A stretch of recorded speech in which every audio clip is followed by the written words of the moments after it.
Hello and welcome to Recharge Wrestling. We are here to plug you in to the world of professional wrestling. I'm Keely and I'm joined, as always, by Fisher and Krusty. Hi, guys. Hey, everyone. And today, this is a end of year 2022 review show, just to talk about our thoughts on the year as a whole and kind of rattle through categories as well. We did this last year.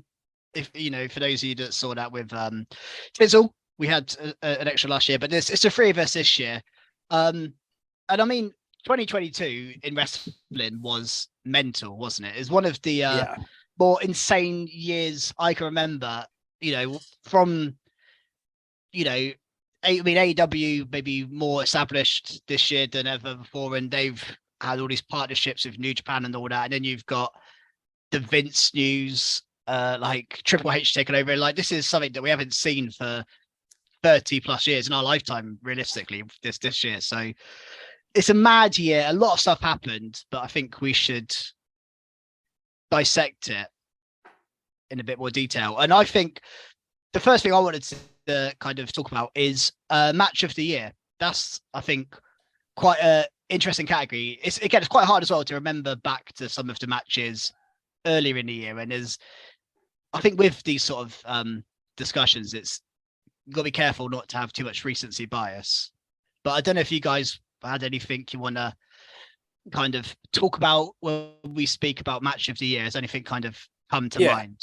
Well, I'll start because I think what I want to say, obviously, as well, you talk about recency bias. I think the one bias we might have between all of us is watching one show in person live bias.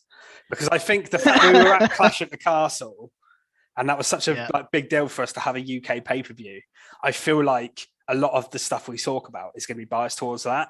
And match of the year for me probably comes in under that as one of my I've got a few options, but one of my matches of the year for sure was Sheamus versus Gunther. Yeah, that was also on my list. Yeah, I have that one written down as well. Which was an incredible match, but because we were there live, that's probably why I've got it like top of my list. Whereas it might not have been top had I not been there. So I think that was the crowd getting so behind Sheamus was just such a cool thing. Gunther, one of my favorite wrestlers anyway, as you will know. But I was going to say you could probably have about 3 or 4 Gunther matches in this discussion. Because he just puts on every year. He's in my match of the year. Banger after banger. I mean, last year I'm pretty sure my match of the year was a Gunther match last year, if I remember rightly. Yeah. And the year before that probably would have been if we were doing a pod, but I don't think we were doing a podcast then. So, for me that was one special match because we got to see a crazy match like that in such a good atmosphere in person. That's probably going to be my match of the year. I'll talk about some other options in a minute as well, but I'll get your guys' thoughts on that, Krusty, particularly because you said it was on your list and you haven't said anything yet. Yeah, same as you, really. I think the fact we were there live, the crowd were really engaged, including ourselves, and we know Sheamus and Gunther are 2 of the biggest hitters in the game, which just made it a phenomenal match. The state of them guys' chests after this match was incredible, which showed how much they put into this match. And Sheamus's sort of catchphrase, banger after banger after banger, is legit, isn't it? I mean, everything we mentioned, Gunther could probably have a few matches in the top. I think Sheamus could too. That's a good point. Is one you really thought about it as well. Like, he's had such a good year match wise. He might not be on the wrestler of the year shortlist, but if we were doing sort of unsung heroes of the year, which I don't know if is something we're going to cover at all, but he would certainly be amongst those because he's been so good this year. And I feel like people are starting to give him credit, but like at the same time, he's had probably the best year of his career, and he's been around. He's stepped up to the plate, hasn't he? He really has. When he first came up, it was a little bit wavery, but when he sort of really got to grips with the Intercontinental title, I think that's when he's really stepped up. Really have enjoyed him, and Triple H just seemed to know how to use him. Yeah, he does. Even Vince towards the end of Vince's run, Sheamus was still being booked pretty well. And yeah, I mean, this match is on it. I mean, and you say about one show bias. I think you'll listen to a few podcasts around and videos about people talking about this sort of stuff. This match will be in everyone's list. Yes. This isn't because this is elevated because we're there, but this match will be on there. Wherever everyone else I've heard sort of do similar things have said this match as well. To be fair, so yeah, exactly. I mean, another match I want to bring to the table as well is Seth Rollins v Cody Rhodes. Yeah, that was on Hell in a Cell. One? Hell in a Cell. Are we sharing the same list? Have we been sharing our notes here? Well, I thought we might have similar lists because I mean the match itself is if you take away the obvious injury aspect of it, the match itself is really good, but the story told with the injury and just the that match is going to stick with me for in 10 years time. I'll still mention this match, I think, because that image of the torn pec and the bruising, and not only that, that comes up, on Raws and stuff. They will kind of go back and show clips of that, and some of the pressure Seth puts on his pec during that match is insane. Like that must have caused Cody ridiculous. I'm sure we've discussed this in much detail anyway, but that match for me may even tip match of the year just for the significance of it. It just felt. I think I agree with you there. Just as you say, the match was good, but it wouldn't be a match of the year contender if you were just going on wrestling. But the overall aura around it, the bitterness between Seth and Cody building to that point, and then the fact that Cody Rhodes actually wrestled in that state, and then also the things that sort of came after it as well. It's just incredible that he managed to wrestle in that state, and as you say, the storytelling around it was phenomenal, and the match was actually better than a lot of matches we see, even with such a horrific injury. And even now I'm wondering what's going to come off the back of that. Is that it? Are we going to see any more? Are we going to get more built off of that story? I completely agree with you in terms of, did it tip the year, the match of the year? Potentially for me, especially more memorable. As much as I absolutely loved Gunther versus Sheamus, which was the other one on my list, I think memorability, it had to be that image of Cody and his shoulder. Yeah, no, completely agree. Yeah, I agree with you as well. Yeah, just a mad one. On the subject of mad ones as well, there was SummerSlam. We had Brock Lesnar v Roman Reigns in an absolutely mental match. The bringing the tractor down to the ring, lifting the ring.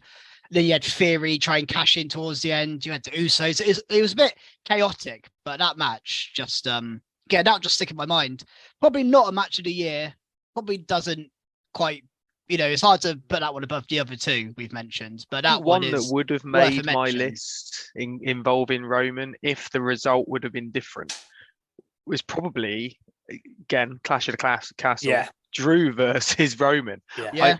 I think the storytelling in that and the ups and downs has to make it a contender. I think we're all a bit sour on it because of how Drew didn't win, but really the storytelling, the wrestling, and the sort of stages it went through, with Drew peaking and troughing and then literally having it snatched away from him. Even the little bits like Theory coming out to cash in and then being punched in the face by Tyson Fury.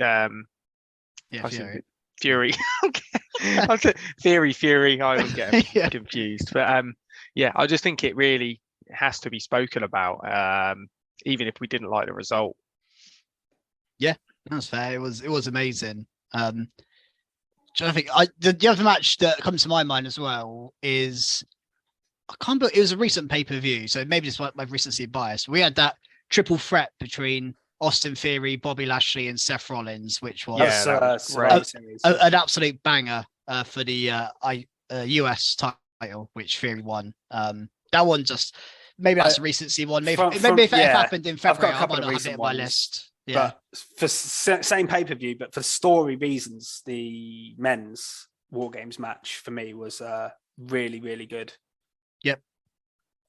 Match. I really, really thought that was great. I'm sure we'll talk about the bloodline and Sami Zayn and people a lot when we talk about this year, but that was one of the standout sort of matches for the year for me.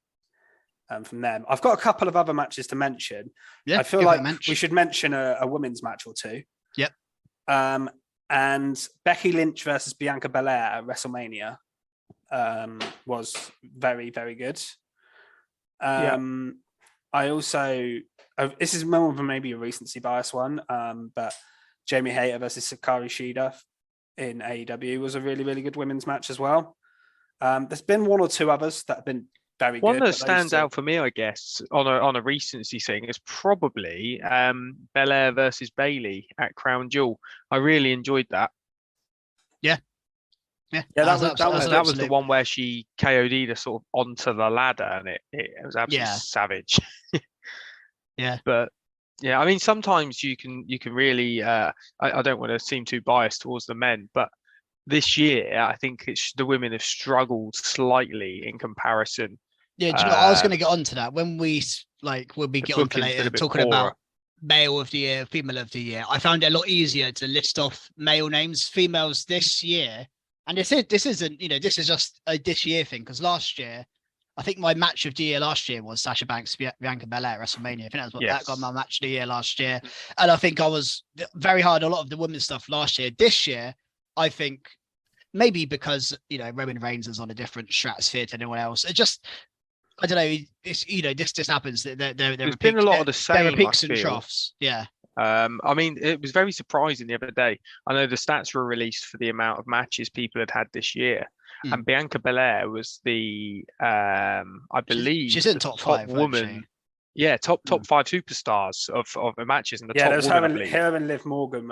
That's it. Liv Morgan was just above, wasn't she? But I remember a spell where Bianca felt like she didn't wrestle, or maybe she did, but it was always in 6-ways or tag team, and it didn't feel relevant to the title scene, which I think made me, because I don't remember any of those matches. They're just sort of part of the course, week in, week out matches, but none of them are going, oh wow, look at that. I think that's probably the issue. And thinking back, apart from the match at Crown Jewel with Bayley, which was great, I don't remember when she defended the title in a singles match. It was all around the since the introduction of damage control. That's been it, hasn't it? Oscar and Alexa with Bianca. So it's difficult to remember those matches, and it wasn't until you mentioned it, Fisher, that it actually popped into my head. Yeah, and I also thought talking to War Games, I thought the women's War Games match was actually very, very good as well. Actually, I think I'm thinking back, it preferred it to the men's. Yeah, in terms of as a wrestling match, in terms of the moves they did and the spots, I think it was probably better. But I think I preferred the men's overall just because of the story behind storytelling. The storytelling depends what you look for, but they were both different, but they were both very, very good. It's interesting because you just reminded me, we just got off wrestling. Remember there being a match in AEW. I think it's Will Ospreay v Orange Cassidy. Yes, that was my other AEW one to bring up. Banger. At Forbidden Door, that was. Yeah, that Forbidden Door era, and maybe you'll get to say one in the pod, but that Forbidden Door era as well, my AEW interest lost. But Will Ospreay is one person that stuck with me because he was phenomenal. And I just remember his match with Orange Cassidy being an absolute banger. Yeah, that was really, really good. I'm sure there's been a lot, we're probably not giving AW justice. It's probably, AW put on banger matches all the time. Yeah. To be honest, you could probably say 2 out of the 3 of the recent best out of 7 with Death Triangle versus actually the Elite. The one from this week was pretty good. Most of them could probably, if you're just talking about wrestling, could be, but in the top 10. But it's the story around it is not as encapsulating as the Seth Cody stuff, I feel. They are just putting it on for an amazing wrestling spectacle, which I completely love. I mean, there's nothing wrong with that at all. But Firstly, I've got another one for you that I know you wanted to bring up because you mentioned it came up in our quiz the other day, which was the day 1 match. Yes, did you get round to rewatching that? Or I haven't been. We're only recording a couple of days later. Unfortunately, I haven't managed to watch it. But The thing is, I can't remember any big spots from that, but I do recall it being an absolute scorcher. It was really good, yeah. With like finishers everywhere. I seem to remember Oh. one section where it was just finisher after finisher. I've got another one I've just thought of actually as well, which was Seth Rollins and Roman Reigns at the Royal Rumble.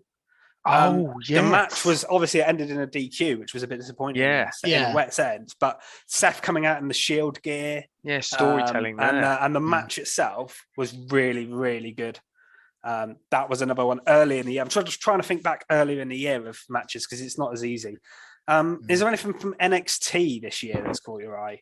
NXT. I can only think of one. NXT is difficult because NXT have been bogged down with the same champions for most of the year. And as much as I actually kind of quite like both of them, Bron Breakker and Mandy Rose, neither of them are like top tier wrestlers. No. So a lot of the main title matches haven't been memorable. Like Bron Breakker, I can't remember one memorable. Bron v Dolph, probably the best he got out of his run. He's still champ, but yeah, so that's why I think NXT maybe struggled. There's probably a few. You might be able to help me out because I can't remember who it was against, but I remember Imperium having an absolute cracker of a match before they get called up to the main roster. It was on NXT. I can't remember who they were facing, but it was incredible. Was that when they MSK and Riddle? They had a 6-man. When Riddle, they did that MSK. Was that this year? Or was that last year? God, I don't know. I don't know, but whatever it was, there was that storyline where Imperium. The MSK were finding their tag team guru, and it was Riddle, and they had a 6-man against Imperium. There's a couple of matches from NXT that stood out. There was the ladder match. Was it ladder match? Sorry, no, not the ladder match. The Iron Survivor. Iron Survivor thing, the men's one of those was really good. That was good. And also Carmelo Hayes versus Ricochet from Wales Clyde was spot. That was very, very good as well. I just remember that because it was Ricochet in NXT, which was obviously really, really good. Yeah, I mean, again, slightly off NXT, but there is a link there. We also had the New Day and the Usos got another absolute banger tag team match towards again. That's a recency one. Difficult slightly with tag team matches because they do get watered down so much. The fact they do them over and over again. Yeah. So thinking back, Usos and Street Profits. There's been a few of their matches. Money in the Bank, I think it was. Money in the Bank was the big one. Yeah. But again, it sort of waters it down just because it's so often that these guys face off. There's been amazing ones. I mean, not match of the year, but I think as in standout performances, Roman Reigns versus Logan Paul, I really enjoyed. Yeah, that was brilliant. Wasn't it, I did enjoy that a lot. We could probably go on all night about this, couldn't we? Should we move on to other matches? Very nostalgic. I feel like otherwise we're just going to talk about matches. Should we start? Should we go on to how about female superstar of the year? Yeah. Okay. Yeah. Let's talk about. If you got what are you bringing to the table, Krusty? What have you got for us? Standout for me will be Rhea Ripley. I think she was in a bit of a sort of a stale time at one point. We got a little bit excited when we thought, oh, maybe she's going to face off against Belair, and then that sort of got canned when she got injured, and we wondered what was going to happen. And then suddenly the Judgment Day came along and she got drafted into that, and I think her character has just built so well around this. What she's done with Dominic Mysterio has kind of made him relevant in a way as well, and just showing her power. Finally, she's showing her power and dominance, which really suits her look as well, and she's just really gelled into this. The sort of wrestling and standing up to the male superstars as well, I think is great because she's got such persona about her. She's a real good size as well. She had that body slam on Luke Gallows, which was mental. Incredible. But yeah, I've just really enjoyed the matches she's had, like little things like the pin she uses. So domineering. I just love her in general. I just think she's got the whole package. I really do, and I'm really pleased she's found her feet. Yeah, I agree. I think she's found her character this year. I think her as a babyface on the main roster, she was always not quite into it as much as she is now. Now she's found herself. The only thing I would say is I don't know if she's wrestled enough to be superstar of the year, female superstar of the year, because there was a period where she didn't wrestle for a few months until she went down to NXT, had a match in NXT. She was still around during that period. The thing is, if but she has been on this TV is jumping regularly, about a bit, but I would say if you're talking about people wrestling enough, I would question, which I guarantee you're going to bring Sami Zayn up, is in the male superstar, and I don't think he wrestles that often. But it's the character. That's fair. I might be wrong, but I doubt it. It's an open category. I mean, it's what we enjoy. I thought you were going to say Roman. No, I'm going in now. I thought you were going to say Roman, to be honest, Krusty, because I think that's a legitimate criticism for Roman as well. I'll back off. But sort of piggybacking on your Rhea point, I think she's definitely in the conversation. The fact that she's kind of even had an intergender match with Tozawa just a couple of weeks ago. Yeah. For her to have that and like you said, a slam on Gallows and interactions with Edge and stuff like that, like really, really good stuff. She's probably not going to be number one pick for me, but I think she will. She's a good shout. She was the most interesting for me. I think she's a good shout for 2023 Women's Wrestler of the Year because I think she might win the Royal Rumble. I think she might get a title run at WrestleMania and go even from strength to strength and have more matches and better matches, because some of her matches are good. I don't think in ring she's top tier yet. I think she's very good, but I don't think she's quite Belair Becky level in ring yet. Yeah, and if she can do that this year as well, then I think 100%. But yeah, her character's been nailed down. Judgment Day got off to a bit of a rocky start, but I think they've turned it round. But they got off to a rocky start. Reason. Yeah, when Rhea got injured is when they were rocky. When she come back, they got picked up again. Well, I think also the fact that Edge was in it, then they turned on him very quickly. There was a lot of confusing stuff at the start that I don't think worked particularly well. But I think they've seen that out now, and it's all been very good recently. And I love the stuff she's done with Dom and them going to Ray's house and all that kind of stuff as well. Yeah, brilliant, isn't it? Over this festive period, it's been good. Yeah, like I say, maybe a few more matches and top tier matches. Like she's had, to me, it's not the fact she hasn't wrestled enough. I think she has. It's more, there's no matches where I'm like, that's the Rhea Ripley match where like she was amazing. I can't think of that. There's not been one of those for me. I can't think too many in general. No, but she hasn't been near the title scene either. She had, she was number one contender and then she got injured and then they blew that off. But she's never in the title picture, which is a booking decision, I guess. It's whatever. But yeah, that's again, that's the only thing I'd put against her. But she's on my list, definitely. She was number sort of 2 or 3 on mine rather than number 1, but she was definitely on it. I mean, someone else I want to mention. This is a interesting one because I just want to mention Liv Morgan. I think this has been the year of Liv Morgan. She is. It's definitely been her best year. Yeah, I think, was it this year where she had that match with Becky on Raw, which I raved about? I think it was. Yeah, I think it was. Right, like January, February this year. Yeah. Then a title match, and it was like a TV match, main event, and it went on for like 20 minutes. Absolute banger. She's gone for all that. And this is a personal thing, but I've always not been sure on Liv. But then this year I've really thought, she is actually moving up the card. And it all kind of accumulated the Money in the Bank, winning the title. The thing that goes against her is her title run, which was pants, and she, had that funny finish with Ronda. I think her problem was she was paired with Ronda, which it's a poison chalice at this point. Yeah, and when we get to like the review, if we do a review this week of SmackDown coming up, like. We'll talk about that. But yeah, Ronda's run was a disaster and it didn't help Liv one bit. No, but she lost the title and then she's still been kept relevant. She had that little hardcore stuff with Sonya Deville for a bit and now she's teaming up with They had some good matches, her and Sonya. There was nothing wrong with that. So I think if that title run, if it was just a bit better, I would probably pick her as my Woman of the Year. That probably just puts me off a little bit. It's hard to, because there's that sour taste, that title run just wasn't what it should have been for Liv. Yeah, I agree with you. I'm going to move on to, I don't know whether to do honourable mentions first or with a person. I think me and you might have the same number 1, Keeney, so maybe we'll save her for last. Mm-hmm. honourable mentions, I want to mention Mandy Rose. We've already mentioned her a little bit. I know she didn't have any like top tier matches, but her reinvention, and obviously she's been fired now and everything, so she's gone, which is a bit of a shame. But the year she's had in NXT as like dominant women's champion, I think she deserves a lot of credit.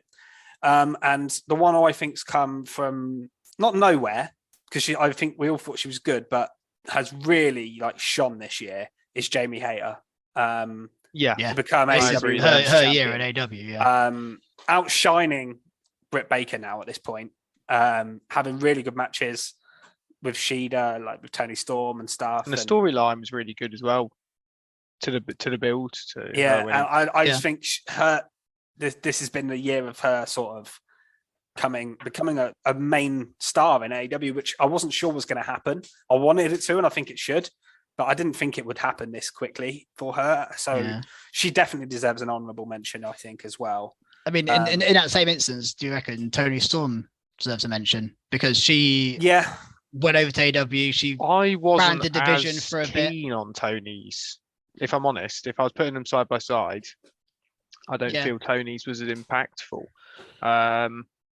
No, but just from the start of the year, she was in WWE to start of the year. Yeah, I feel like it was the end. Was it December or January? It was end of last year. So, but she was kind of at the bottom of the WWE cards, and now she's moved to AEW and been pushed a bit. Well, a lot stronger. She was champ for a decent amount of time.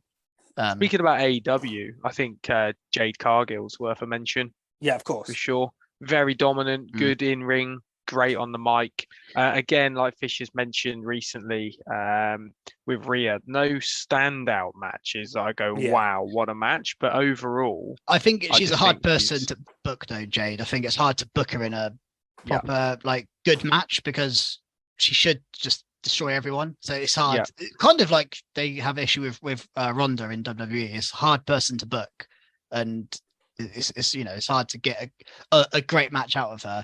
I think the only thing again goes against Jade a little bit is she's been doing this baddies stuff for like well over a year now, and nothing's really progressed. You have people move in and out of it, and like Kiera Hogan or whoever. But I don't know. To me, it's just not that entertaining, and that's just been her whole year. It's basically been that. Yeah. That's the only thing against her. She wouldn't have been in my conversation mainly for that reason, I think. Shall we move on to? Well, who's your top one? Because I can't mention anyone else. I just want to give one other honourable mention, maybe two actually. Cora Jade, I think her heel turn has. I mean, Krusty, this time last year we were laughing about Cora Jade. I don't know about laughing, but we were giving her some stick. We were giving her some real stick. Yeah, BFAB's not in this conversation. She should mention on this podcast BFAB. I Cora Jade was a bit of a joke this time last year. Now she's turned heel and she's had some decent matches. Like her match with Roxanne Perez. She's had some. Roxanne would have been on my list. And Roxanne was everyone I was going to mention. I was like, it's hard to mention Cora without Roxanne, but they both are kind of young upcomers who are doing really good. They're people again, 2023, they could be like on this list. They're that good. Yeah. But they're more breakout stars than wrestlers of the year. I think 2024 Royal Rumble wouldn't be surprised if we see one of those two. 2024? 2024. So I don't think you're going to get Roxanne coming up to the main roster in a month. No. Next year, potentially. Yeah. I'm assuming, Keenan, as you haven't mentioned it yet, number one, Bianca Belair. I think so. I think so. The year I think she has to be. The match with Lynch at Mania, the matches with Bayley have been pretty good.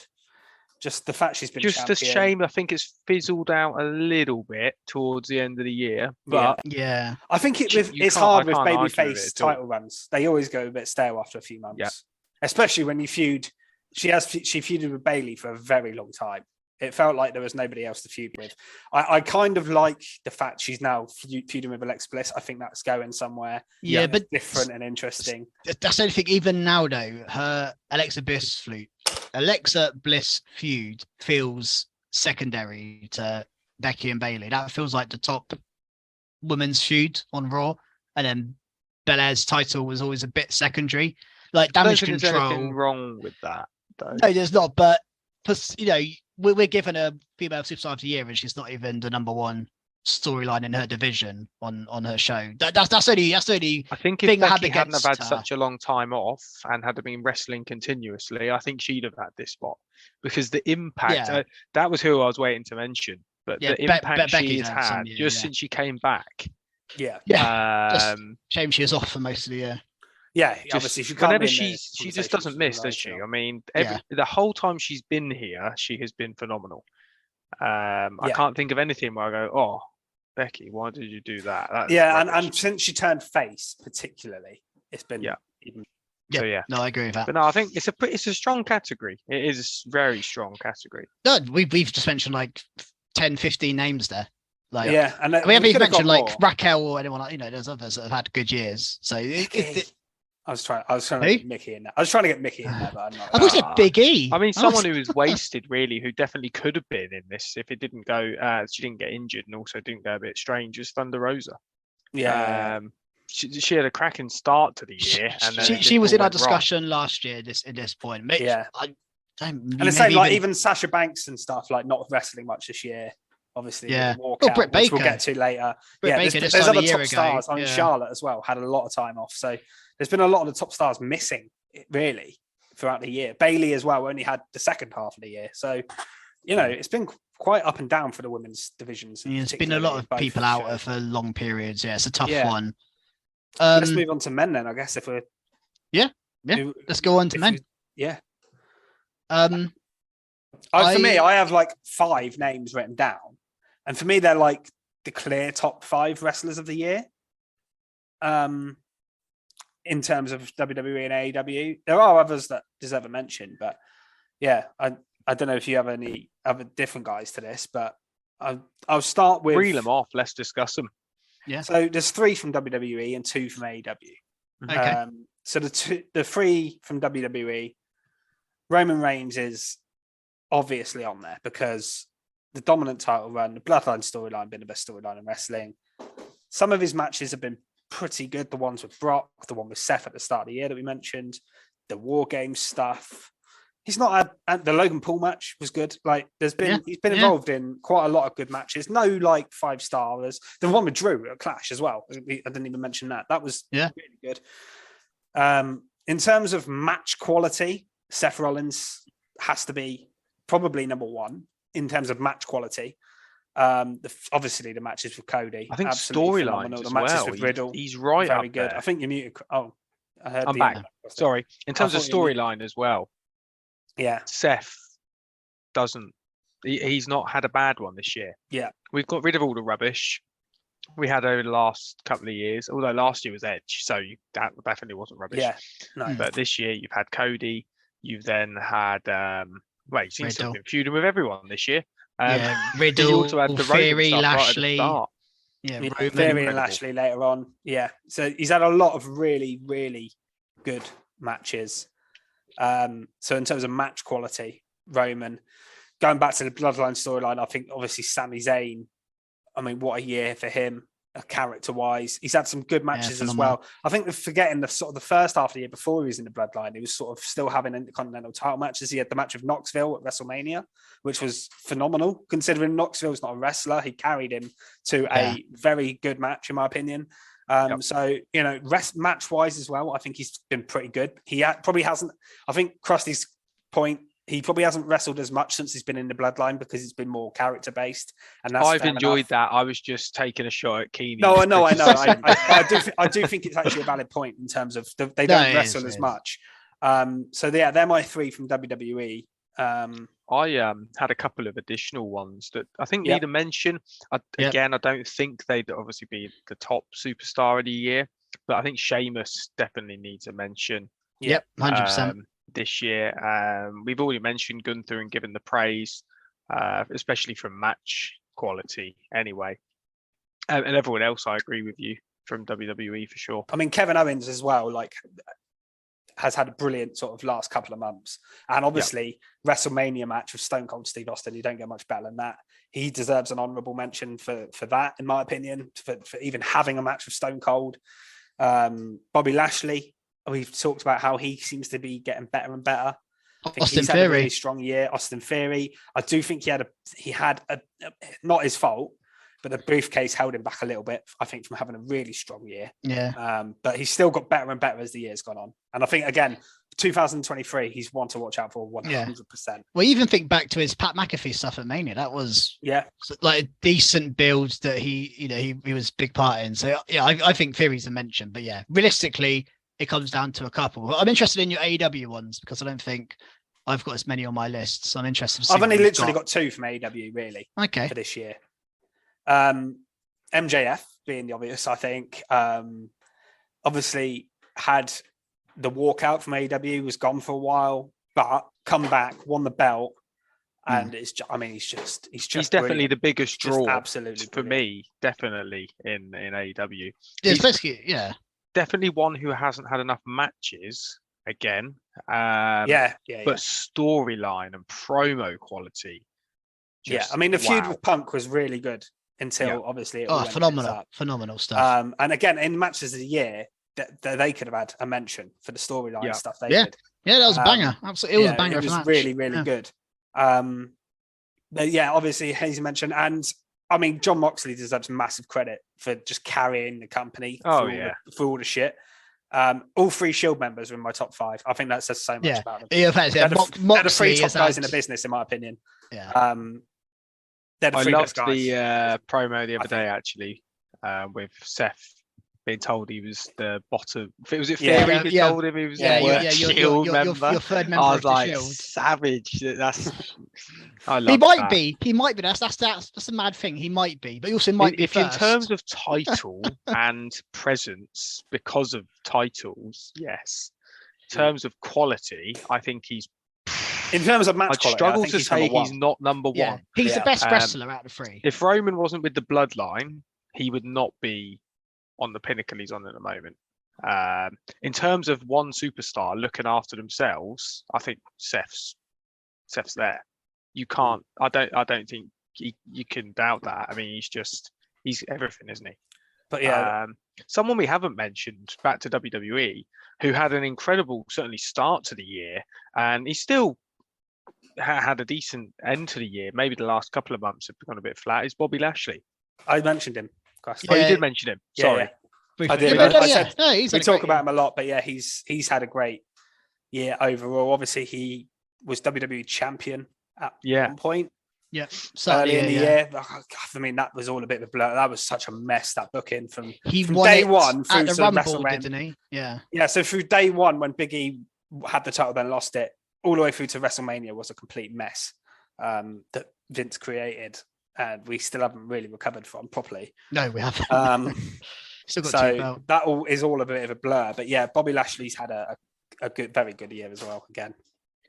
Yeah, I don't think I've got any other names for you. I've got again, we've got. I think we should mention like we did last year. We did like breakout and stuff of the year, or like unsung, whatever you want to word it. I think there's a few names that maybe go into that category, so I won't mention them here.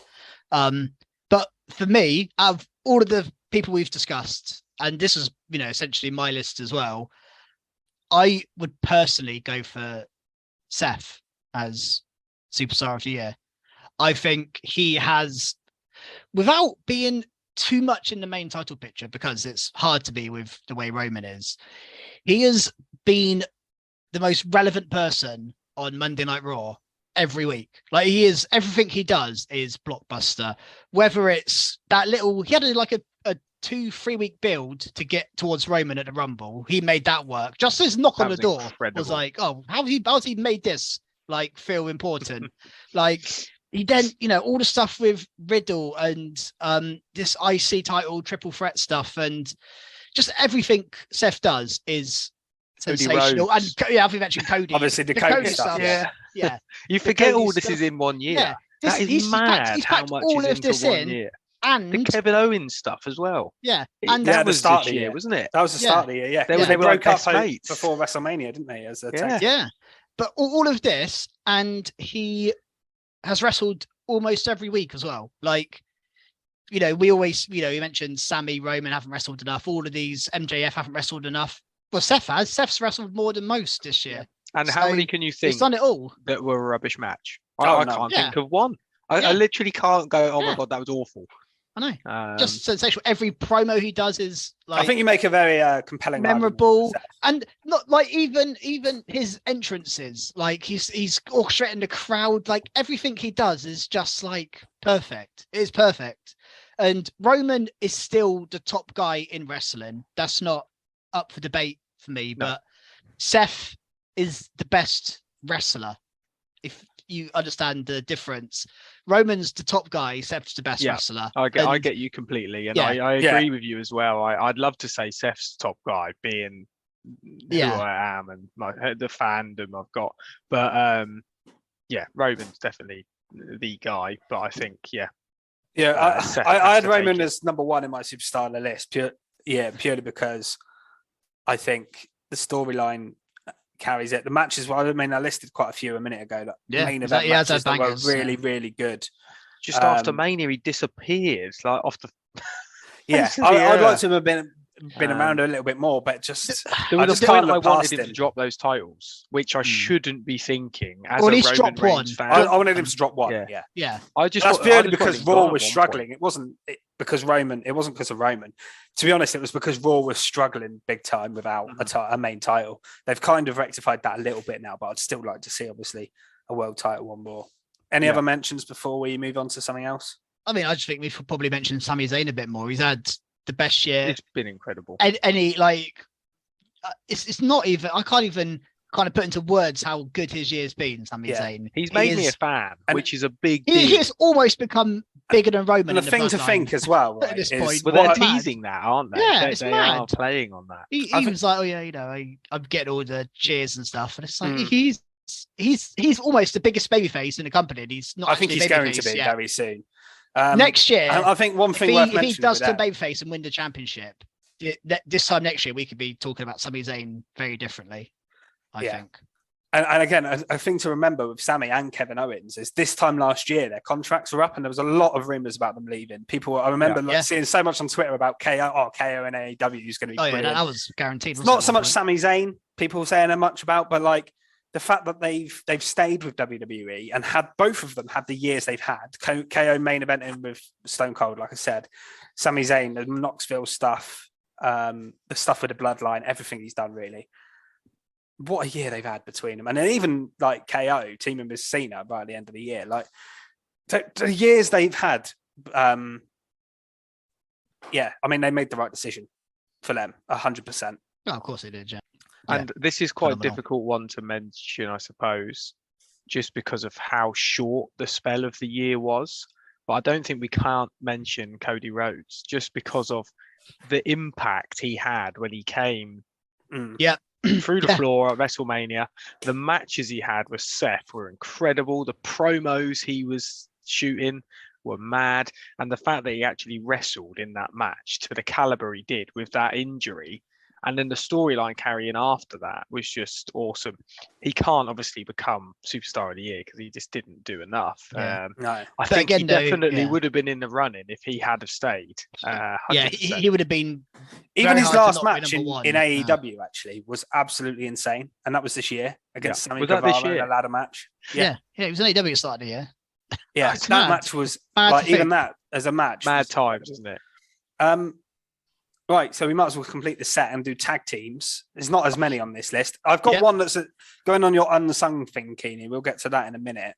But I've got three other teams written down and one that I think are a bit unsung. I've got two teams written down, which I can I'll just mention them. Then we'll go through it in a bit. I think we'll be quick with it. I think we're all going to have one, aren't we? Yeah, the Usos. Usos, right? Of course. Surely, the Usos are obviously on there. And the other one I've got is the Acclaimed in AEW.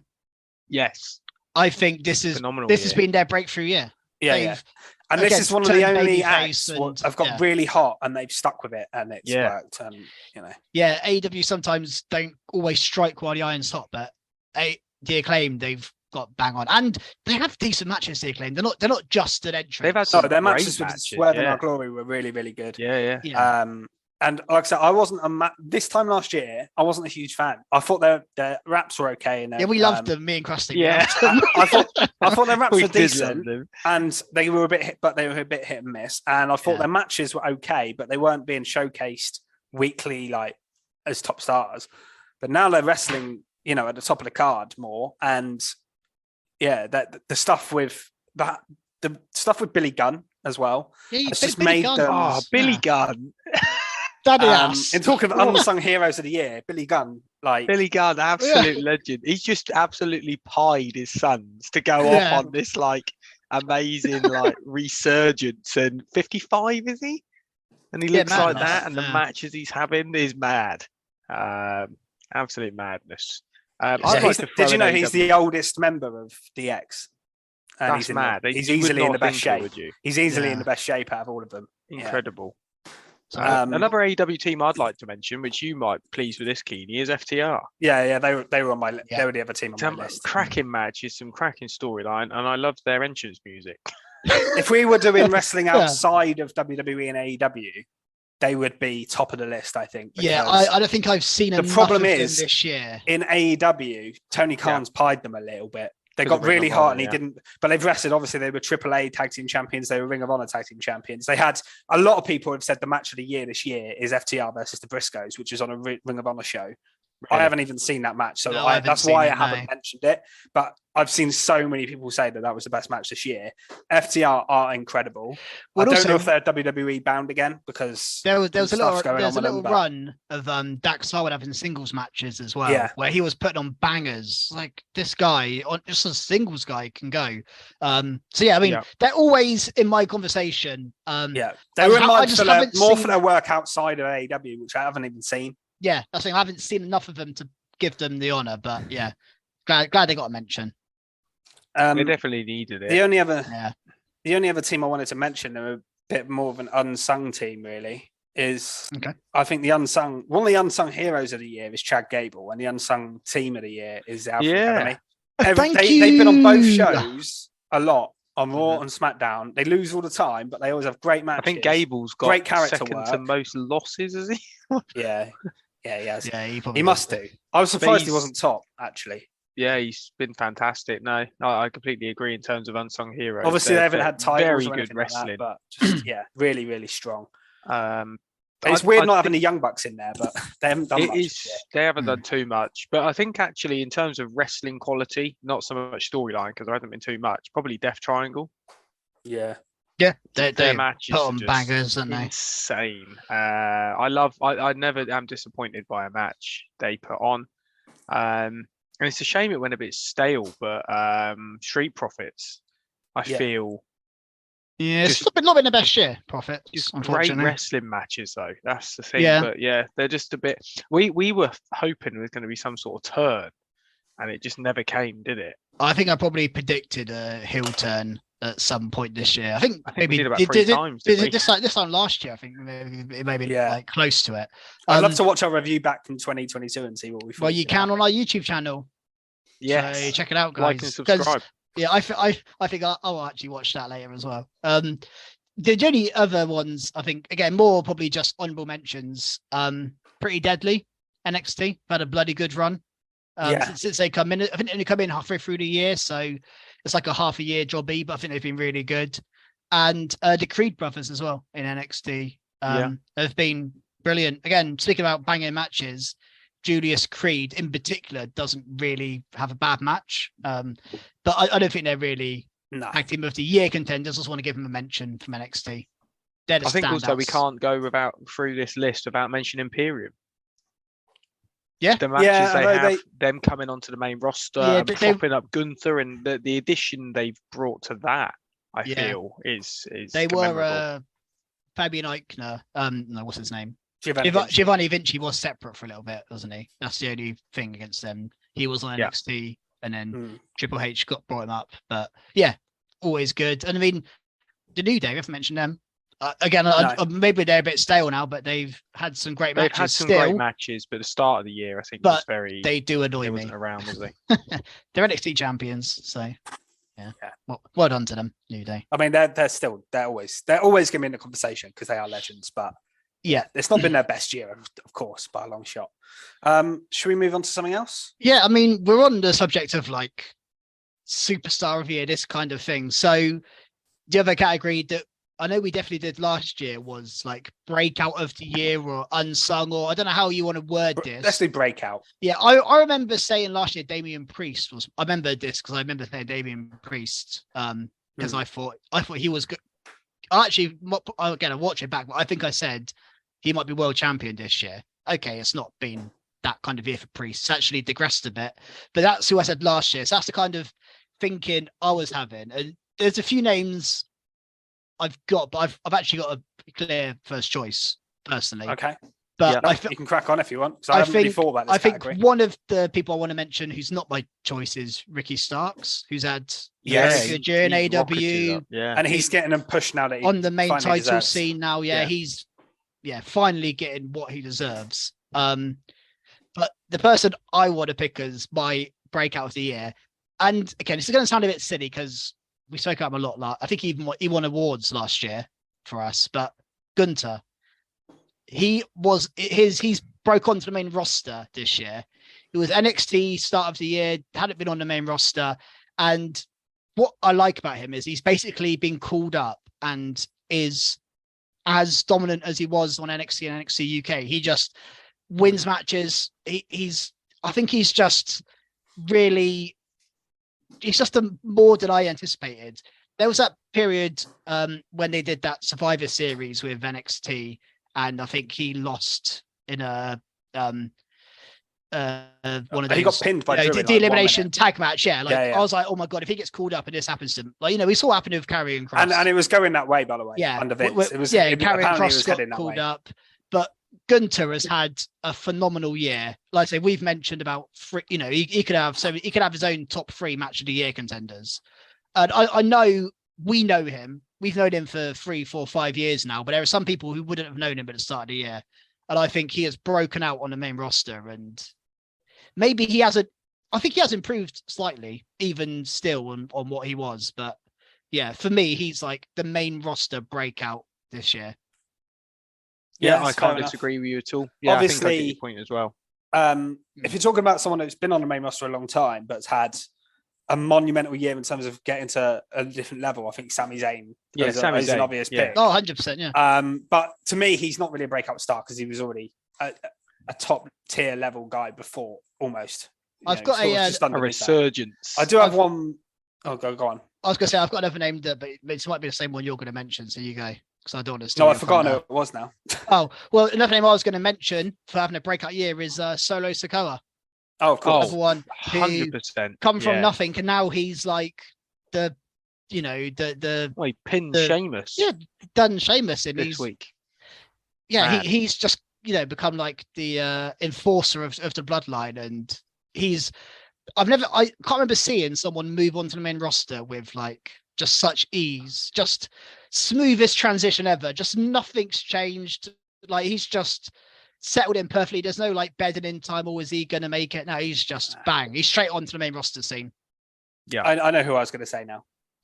It's a bit of a late. This might be a bit of a recency thing, and it's only been sort of the last couple of months. But LA Knight, in terms of how he's getting over on the main roster, since he obviously Vince wasted his time with the Maximum Male Model stuff. He could have been. We can ignore that.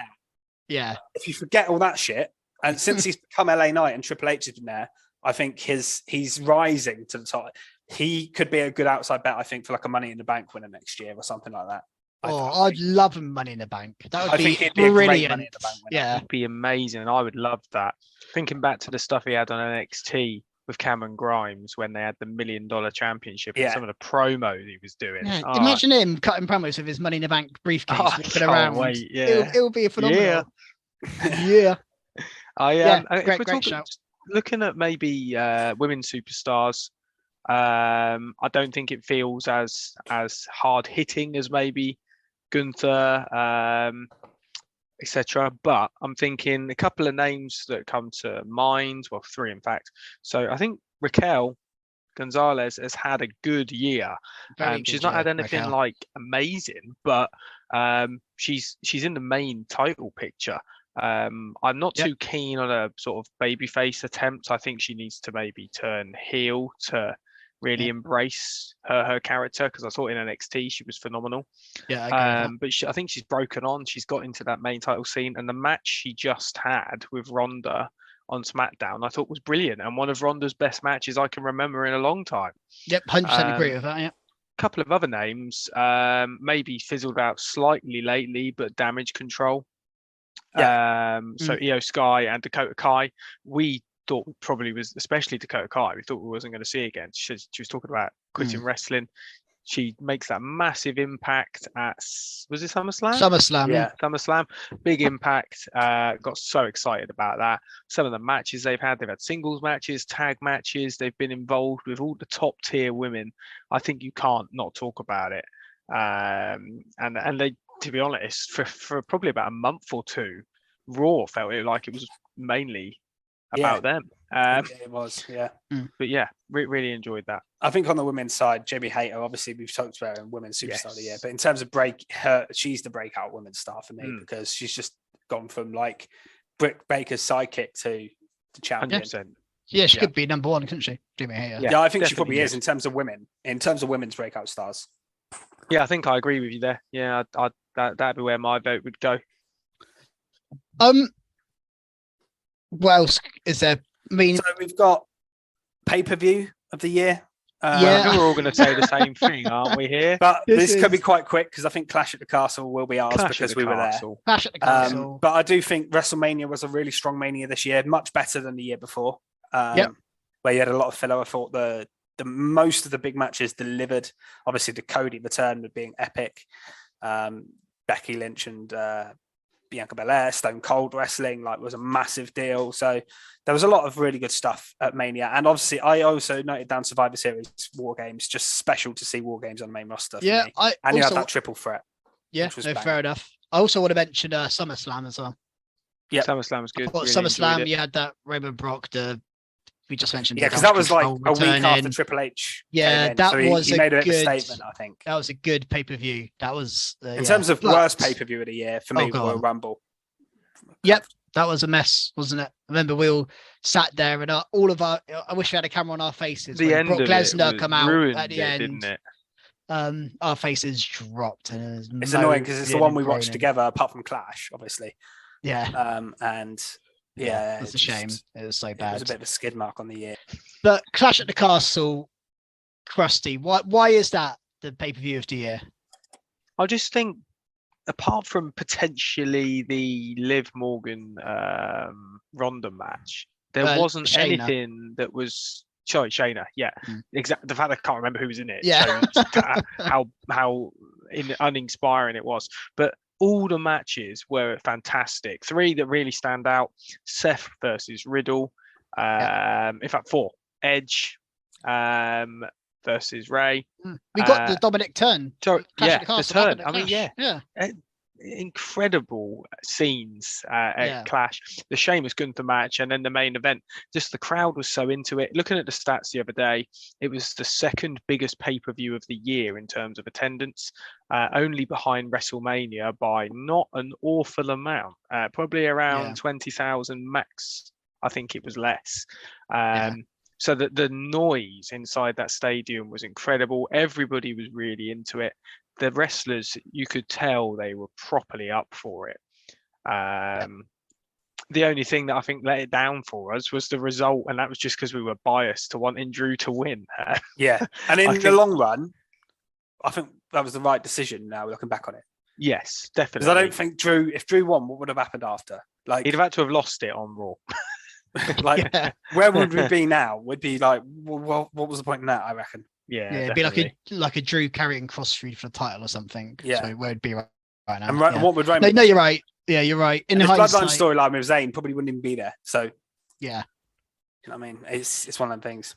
Yeah, but just amazing, and just being there, the atmosphere, everything was just. That's a stadium show in the UK for 30 years. That's a day that will live with everyone who was there forever. Like that's just phenomenal. Obviously, I think all of AEW's pay-per-views are fairly strong this year. They normally are because they're 3 months apart. My criticism is obviously they're too long and they have too many filler matches on them. But All Out was pretty good. Yeah.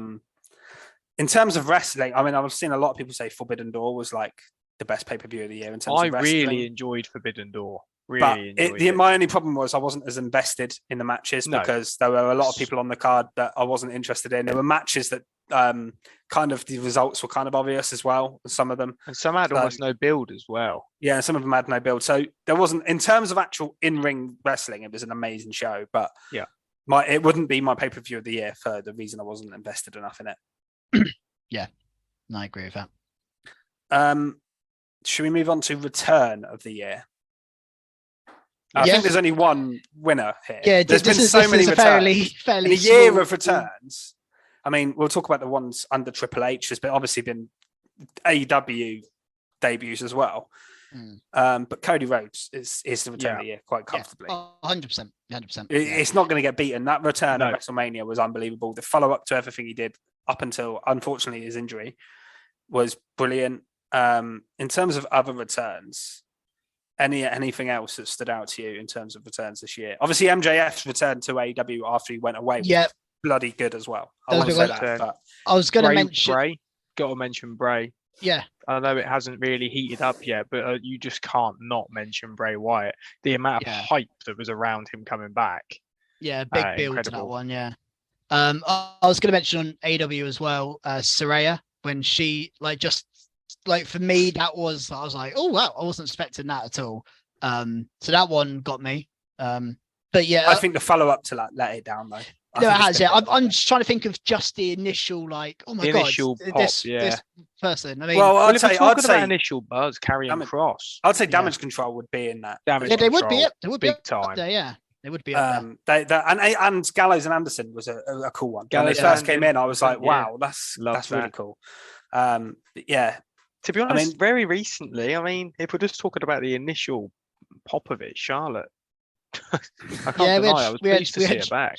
We had Becky fairly recently on Raw returning. So here's that's so many this year. Not rest. This is difficult because it's not wrestler, but wrestling. Triple H. He actually had stepped away. If you remember, he'd said he was stepping back because he was ill, and then to come back, take on the company, and do what he's done with it.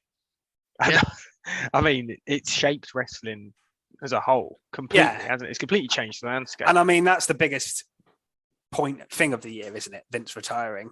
Oh, yeah. Clearly. And my next category was going to be moment and sort of story. Well, I've actually got a different moment, so yeah. But But any other returns you want to talk about before? Well, a couple of just very quick sort of legend returns. Stone Cold Steve Austin. Oh, of course. I was going to say that in a moment. As well. Lita, that's a good one. That was a really good match with Becky Lynch. Yeah. It's difficult to remember these sort of one-shot bangs, but it was great, wasn't it? Braun Strowman. I enjoyed his return. Yeah. In terms, not talking about it as a whole, but the initial sort of. I think I knew he was coming back, so I wasn't as excited. I'd heard that a couple of days before. Yeah, it's hard now to not know people are coming back. The thing is, I knew Bray was coming back, but I still love what they did with it. Yeah. Well, even Cody, we all predicted Cody, and we all kind of knew it was Cody. I knew MJF was coming back as well, but it's the way it was done was brilliant. With Braun, he kind of came out and interrupted the tag team thing, didn't he? Yeah. So it wasn't. What about Bronson Reed's? No one saw that one coming. No, I enjoyed that as well. Dexter Loomis. That was a weird one. We weren't expecting. Dexter Loomis. For fuck's sake. Tegan Knox. Johnny Gargano's was cool. Kenny Omega. Kenny Omega returned. Theirs was cool, but the way they done it wasn't as good as it could have been, I don't think. No. Because it kind of built it up. There was going to be. We kind of knew it was going to be them by the fact they were doing a trios tour. Well, also, and then a few weeks later, he's been suspended, so it was all a bit of a mess, wasn't it? Yeah, that went a bit. Kenny Omega's return. Yeah, and then when they come back the second time, it was good, but we knew it was coming. It was the way it was set up, so it was fine. But yeah, it was good, but nothing special. Yeah, fair enough. Well, do you want to move on to moment of the year? Yeah, or top mark, I guess. This is essentially the top mark, isn't it? I've got my top mark in general as like a storyline top mark, and then I've got my moment as a different thing, really. So my moment is obviously the Vince thing. I just think it changed. I mean, it's the biggest thing to happen in wrestling ever, really. It completely changed changed the landscape of WWE. It's had an effect maybe on AEW too. I mean, they've lost William Regal. Like William Regal doesn't go back to WWE, for example. Well, and nor do Gargano, Candice. No, and all the returns, Dakota, Bray Wyatt, Io, none of these Bray, people come back. Braun, So it's had a massive effect on the business. It's given people jobs. It's given WWE a new lease of life. The in-ring quality has been better. It's not been perfect. There's still improvements that can be made, of course. Yeah. In terms, and obviously the scandal itself was a big news thing. We won't go into the details of that because I don't think we really need to. Look it up online if you want to, if you don't know about it. But yeah, just everything surrounding that. There have been other big stories this year, but that for me just can't be beaten. What was Massive yours? Story in terms of moment for me? I can't get out of my head the Cody Rhodes return at WrestleMania. Well, that's mine, Cody. I don't know. I don't returning. remember feeling like that about wrestling. I was just so excited. And in terms of an on-screen thing, I'd agree with you on that. Because Vince's wasn't an on-screen moment, was it? I also think it was the first. Obviously, the on-screen thing, like, you know, I remember it was AEW going to. Yeah, it was the first chink in AEW's armor. That was the first time someone, not just someone, but the vice president of whatever he held, moved back to WWE. That is monumental. That's that changed a lot. I think that move. Obviously the Vince McMahon thing is probably bigger in hindsight, but you know, for me, I watched WrestleMania slightly later because I think I was away that weekend. Vince almost needs his own category of legacy of the century ender. Well, the thing is, I think I'd still pick this Cody one. It was just I remember sitting in, because I was in the car driving back from somewhere, watching it on my phone. I remember the goosebumps of that period, as the music. I haven't felt like that for. No, I agree with you in terms of maybe on ever. screen, something that happened on screen. I totally agree with you. And his obviously what happened after it was phenomenal from Cody. He come back. You know, we weren't expecting his music. We weren't expecting the American Nightmare. He's just this AEW character moved to WWE. And that was under Vince, by the way. This isn't new Triple H era. This was under Vince. That is a huge deal. He changes Walter's name to Gunter because he doesn't like it. He changes people as he sees fit. So for Cody to do that, that was just I never thought I would see. I also never thought I'd see Vince retire, but there we go. In terms of something else that I think need to mention, and again, it's not an on-screen thing, but in terms of moment, I think Sasha Banks and Naomi walkout is massive. Yeah, and again, that's something that's had a big effect. It had a massive effect on the women's division, the tag teams. Just everything, and Sasha Banks is such a big star. I mean, Naomi is too, but Sasha's such a big star that every day since there's been talk about it. People, and now is back in the news again because her contract, I think, is officially her free agency is officially starting today. So she's taking wrestling bookings from today. Obviously, she's going to be at New Japan pay-per-view this week or next week or something. But yeah, for me, huge deal because Sasha Banks is probably a favorite wrestler of mine, definitely female wise. Yeah, all of ours, I think. 100%. Yeah, and for me, the best women's wrestler in ring wise in WWE, and she's gone just like that. And it doesn't look like they're going to be able to secure to get her back, which actually surprised me because I thought Triple H would be able to do it. Yeah, because we know what he thinks of Sasha.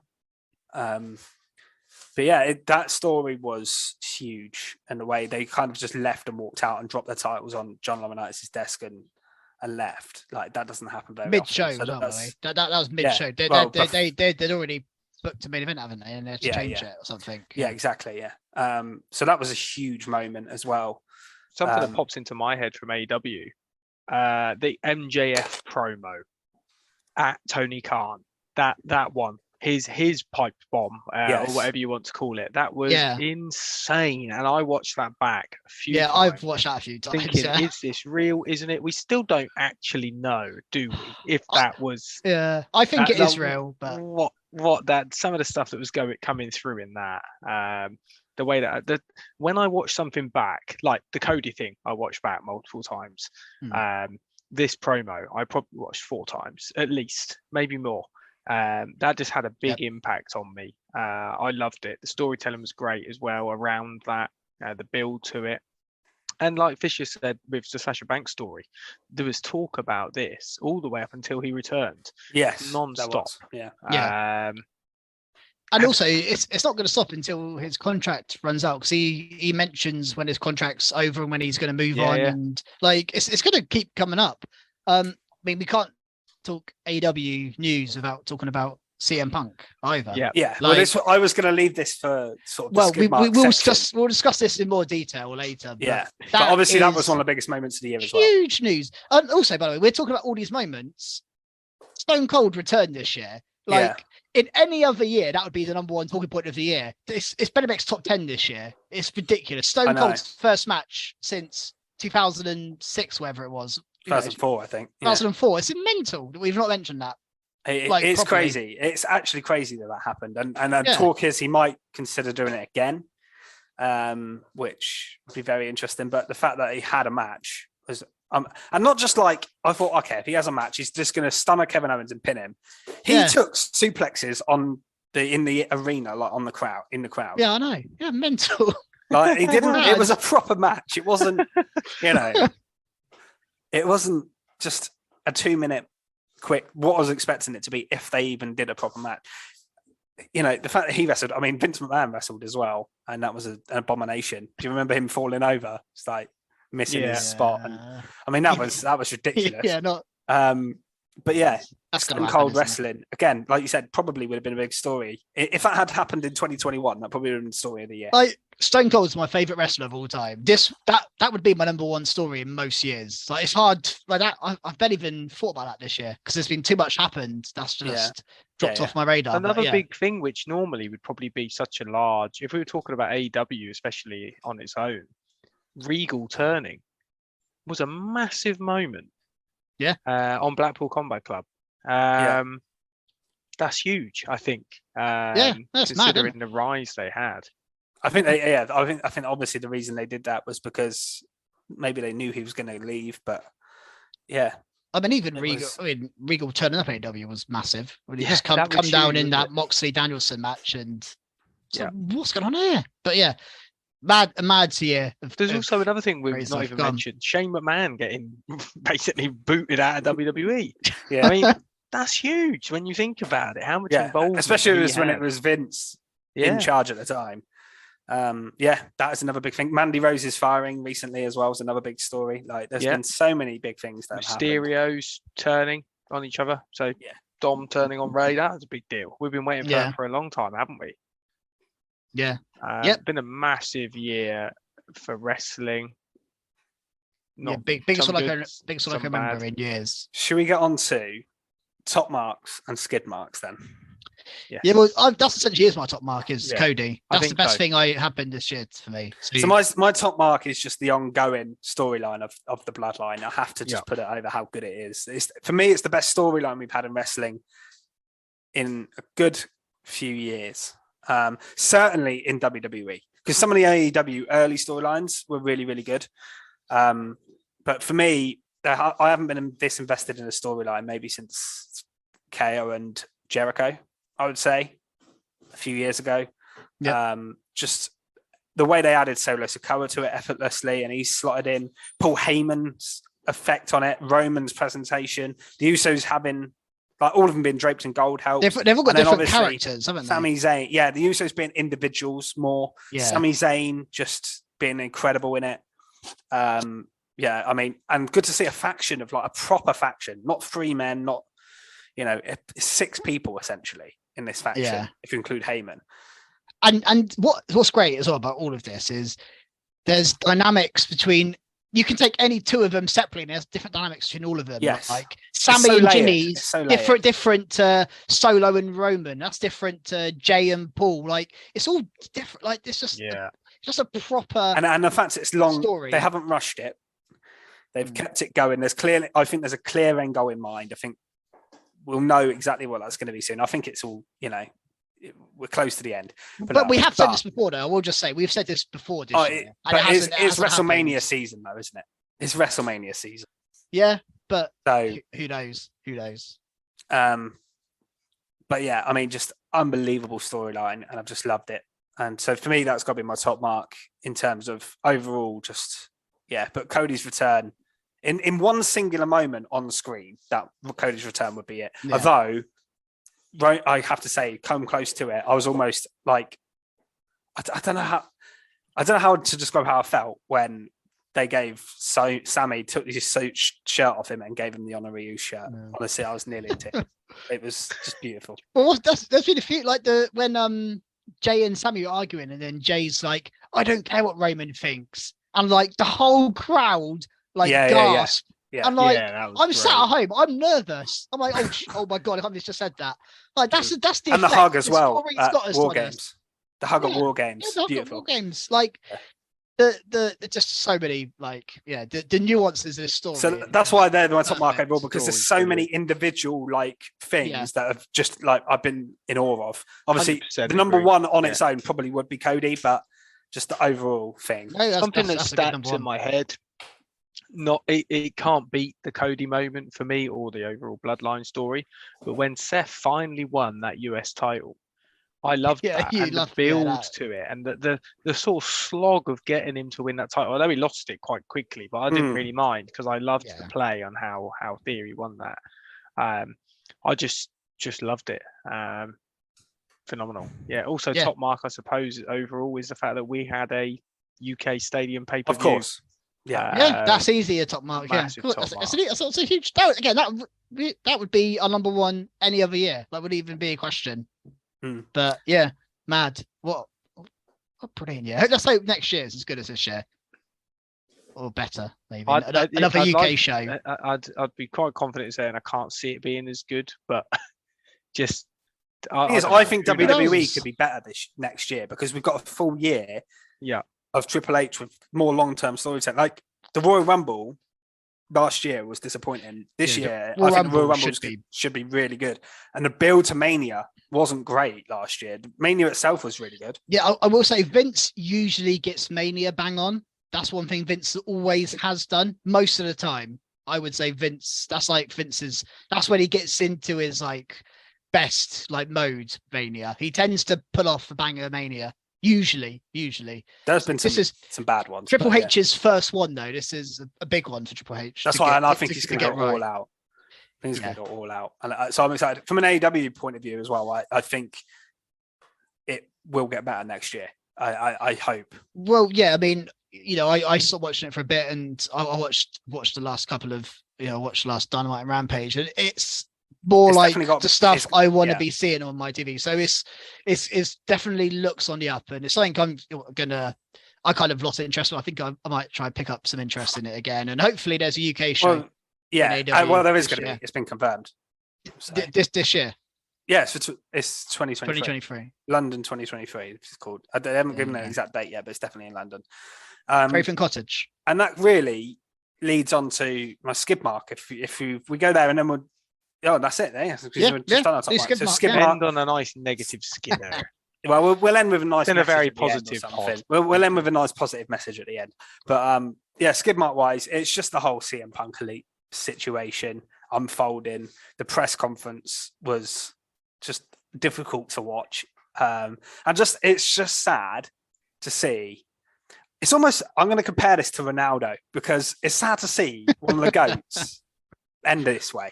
Do you know what I mean? Yeah. And comparison. Ronaldo and Piers was not too dissimilar to CM Punk and Tony Khan right there. And then what happened after that with the fighting and the biting and whatever happened backstage was a complete mess. And I think it derailed AEW for quite a while. And yeah, it's not nice to see it. No, it was. So it has to be a skip mark of the year. Fair enough. It was a one-man ego trip from CM Punk. It was a huge night for AW. He just won the title, CM Punk. Like, it was a massive moment, and he couldn't just not bring this stuff up and unnecessarily air his dirty laundry when he wasn't even asked about it. It wasn't like it was brought to him. He'd come to the interview with this prepped. And I think Tony Khan, I mean, it was a hard position to be in, but he didn't handle it very well. He kind of laughed and joked along. He didn't really say, okay, let's stop this here. Let's, he didn't really take control situation at all, which isn't good. Vince would have shut that down, I think, if that happened under Vince.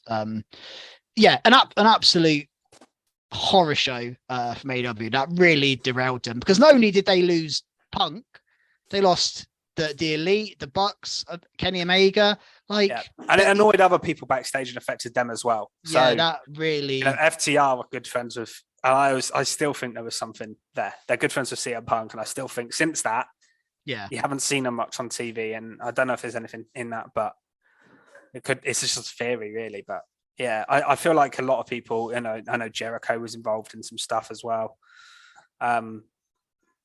Producers were fired and things like that. Like, it was a real mess, real mess. Yeah, and it all come from CM Punk, unfortunately. It all come from that. Who this time last year we talk about. He returned last year. And that was the big return. The best thing of the year for us. Like, Krusty we were winning Krusty round on CM Punk. You were winning me round. Yeah, and then when he did that, he proved me right. He kind of upset. I don't really like him anymore now. I've just lost interest. I don't know if you watched my people to dethrone Roman video that I did on this channel, but I had CM Punk on my list just as a joke one. But would you put it past Triple H just throwing money at Punk and be like, let's I mean, it'd be mad. But can you imagine? Is that your CM Punk prediction? Unless my prediction is he doesn't wrestle again. I'd be happy if he tries to pin Roman and then Seth stomps his head off and then wins the title. Then I'll be happy. Do you reckon there's a chance of Punk in AEW?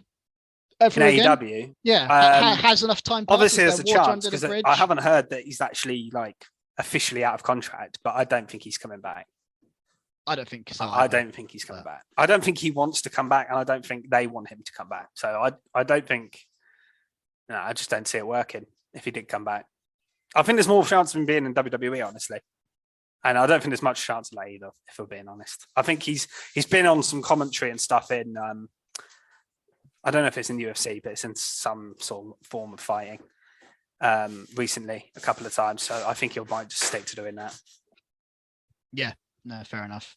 I don't think anything can top that, but something I think that's a bit skid marky is Ronda Rousey's reign. She made my list, but just Ronda Rousey full stop this year has been terrible. It's just been awful. Her promos are the worst. Her promo just the other night was horrific. Talking to Charlotte terrible. The only good thing at the moment is, and spoiler alert, if you haven't seen SmackDown, the fact that she's now lost the title to Charlotte, which is another story for another time. But I think this now opens up the time for Shayna and Ronda to hopefully head towards a feud. I think they might go tag team first. Yeah, tag team championship feud going into WrestleMania. And that I do want to see. I'd be happy with that, but yeah, I just think she ruined Liv. We mentioned Liv earlier, and I think possibly she could have been way up there in the woman of the year, women wrestler of the year. But Ronda ruined her, absolutely ruined her title reign. It was terrible. So, and I blame Ronda for that, not 100%, not Liv. Obviously the booking was Vince's fault or whoever else was behind that, but yeah, Ronda Rousey I don't think has been a hit at all this year, which is a shame because she's such a big name and a big hitter. Yeah, no, I completely agree. I mean, my skid mark's very similar to Fisher's and AEW side of things, but I've mentioned a few times I lost interest in AEW, and I just think Tony Khan maybe just went mental with his booking at periods. The whole Forbidden Door stuff for me personally, I think the Ring of Honor stuff as well an absolute, took over. There were main eventing shows with Ring of Honor all the time. Yeah, Ring of Honor championships taken. They introduced All Atlantic Championship and all these new championships, and then everyone's got a belt on the show, and there's new people every week. And then Triple H has actually done that recently. I think he's introduced a few too many Triple H, in my opinion. At least some of his though, most of them have been on WWE TV before. Yeah, and a lot of his returns, and I think are more just fillers of the roster. They're not like, look at this amazing return. Whereas I'm sure there's a period where Tony Khan was like, a big return happening this week, and it was like Tony Nese. Oh, okay, well done, big one. How have you mentioned Tony Nese in this? It's in my skid mark section. Every time you have to bring up Tony skid mark Nese section. Can we have a Tony Nese unsung hero?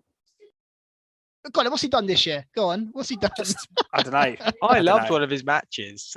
He's had one match, and some of his promos when he did some promos with Mark Sterling, and I thought it was brilliant, actually. Yeah. So he's trying too hard. He's rubbish. He's not rubbish. He's just boring. That's what he is. But yeah, AEW in general, I think this year hasn't been. This is the year that I've lost interest in AEW. It is just from the booking decisions. The CM Punk thing doesn't help. There's a lot of like. It kind of built up for a little while, and then I think Forbidden Door was my because I don't watch New Japan. I just, I think the Forbidden Door is a really good idea for those people that are really into New Japan and know all of these these Okadas and all these people. Like, there's definitely a fan base for that, and I think that fan base will have Forbidden Door at the top and have what they, that period is like the elite of AEW, but. For those of us that don't know that sort of stuff, like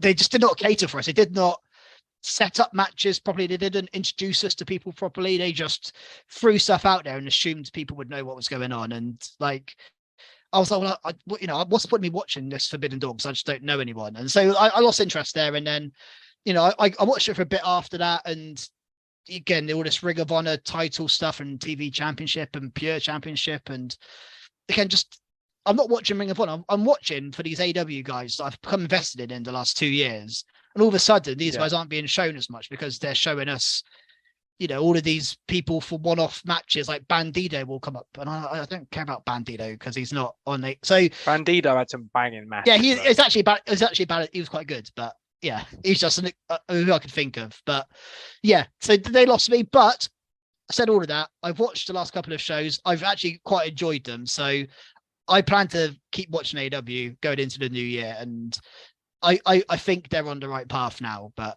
I think this year they really lost me as a fan, unfortunately. So that's got to be my skid mark. Just AEW in general this year, unfortunately. And CM Punk and Ronda Rousey. She was rubbish as well. And Tony Nese. Not Tony Nese. B-Fab. But overall, he's just getting carried away now. To be honest, Hit Row haven't been great since they come back, have they? They haven't, no. That's not been great, but I wouldn't say they're a skid mark though. Yeah, a skid mark of 2022 is a bit harsh. Yeah. Hit Row. But I think overall, phenomenal year in terms of happenings in and out of the ring. It's just been absolute bedlam, for better or for worse, but it's made damn good watching, hasn't it? Amazing. But yeah, I've thoroughly enjoyed it, and I cannot wait for 2023 absolutely in the wrestling arena.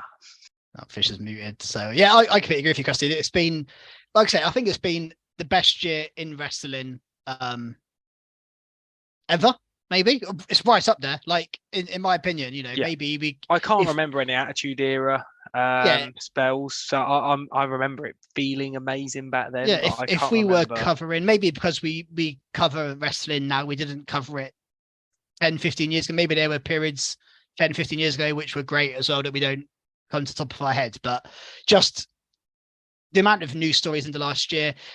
The one thing about covering wrestling is there's very rarely a dull week. It's rare. There's a week where we don't have a big news story out of that, or a title change or a return. The COVID era, the Thunderdome, yeah. But that's a different time. But yeah, it's just so much happens, and I think we're only going to get more of that in 2023. We're going to see. I mean, AEW have got a whole new refresh. They're basically redoing their visuals of their show, and who knows what other changes they're going to make. Who knows what Triple H is going to do with returns and pushes. Who knows? This time next year, we may have Dexter Lumis as WWE champion or something. Who knows? I was actually going to say, before we sort of sign off, just a thing for 2023, one man, woman, and tag team that you think should be like world champion next year. That's a good question. That's just a bit of fun towards the end of this pod. Good question. To close a thing. And And I'll Do you say have anyone mine in as well. mind, Fisher? That's what we think. Well, for men, obviously, I think Cody Rhodes is the obvious answer, but Sami Zayn would be the other one for me. Women, Rhea, I guess. And tag team, I'm going to say Afro Academy because I think they deserve a run. Yep, fair enough. So I think a male who I think will be world champion in 2023 is Austin Theory. I think he'll he's win a a good championship this year.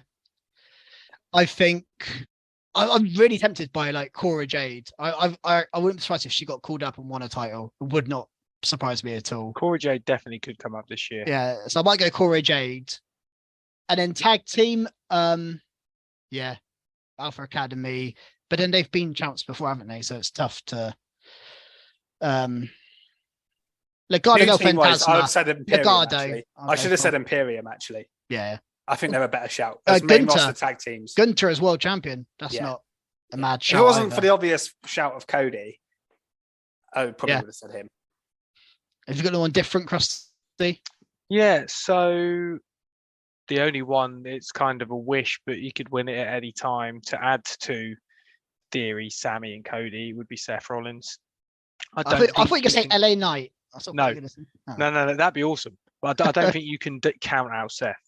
I honestly don't, could be especially champion, under Triple H at some point.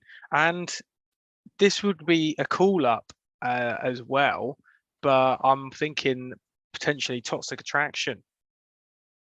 Yeah. Call up and winning the women's tag belts. I didn't think of women's teams, but they're a good shout. I think that's a great shout, yeah. What about...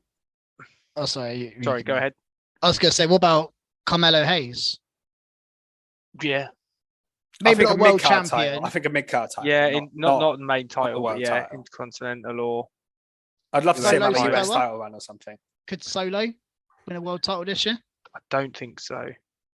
I think he'll be he'll be at the top of the storyline, but I don't think he will win the title. Maybe a mid-card again, but not. He needs someone to speak for him at the moment, I think. I wouldn't mind if character's very silent, isn't it? Yeah, I wouldn't mind if Solo and Paul Heyman went off separate, and like that'd be good. Heyman betrayed Roman for Solo to come in, and Solo had Heyman as his mouthpiece. That's a good idea, especially after if Roman loses the belt. Yeah, Roman loses the belts, and Heyman's like, "Well, I'm off with Solo then. Screw you." That's a good shout for a storyline next year. Yeah, there you go. If that happens, I should win predictions. And in terms of main title scene for the women, Becky certainly could win one again. She should. And I wouldn't mind seeing Bliss have a title run. Maybe if she changes her gimmick. We haven't seen what she's turning into at the moment, but she hasn't had a title since, was it 2016? The main title anyway. She had a tag belt, but it's been maybe 2027. I think it's been a bit more recent than that, but not he's not far off. Good. Might be 2018, maybe at the very latest. But yeah, good question, Fisher. I just thought that'd be a good way to spontaneous question. Yeah. I enjoyed that. So are we done then? Yeah. So basically, I think that's a great way to start the year, but end of the year review. If you enjoyed this, go and watch also our quiz that we did with Callie. Oh yeah, the other day, really fun content. If you like this kind of content, let us know, because we like doing reviews, and obviously it's important to keep everyone up to date on what's going on. But we like doing different content, and to do an end of year review, to do a quiz, stuff like that, really fun. So we want to do more stuff like that. Yeah. So let us know if you enjoy it, and any other ideas you've got that we could do. Yeah. Follow us on Twitter at Recharge Wrestle, and like and subscribe here if you haven't already. Obviously, if you're watching on YouTube, find us on our podcasts as well, available on all good podcast networks. And that's it, really. Happy New Year to everyone, and Happy New Year. We'll see you hopefully soon. Yeah. I don't know exactly when, but soon. Soon. We'll see you next week. Soon. Yeah, keep tuned in for 2023. Thanks for listening. To be #1 wrestling podcast. in the world. That will really go over a lot of people's heads. Yep. That was an NXT reference. Christmas Young NXT Vets. UK, NXT UK. actually, even. Yeah. But yeah, hope you enjoyed that. Have a nice week. Goodbye. Cheers, guys. Bye. Bye.